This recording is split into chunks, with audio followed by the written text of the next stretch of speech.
ঢাকা বিশ্ববিদ্যালয়ের কেন্দ্রীয় ছাত্র সংসদ নির্বাচনে ঢাকা বিশ্ববিদ্যালয়ের শাখা ছাত্র শিবিরের সভাপতি প্রার্থীর বিরুদ্ধে রিট আবেদনকারী নারী শিক্ষার্থীকে শিবির নেতা কর্তৃক প্রকাশ্যে গণধর্ষণের হুমকি।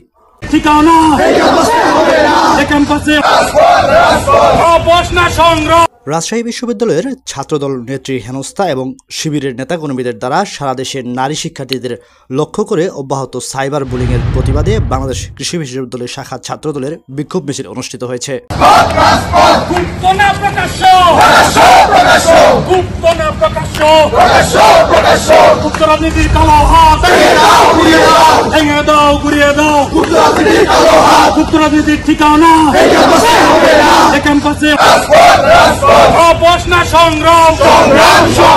মুক্ত না প্রকাশ্য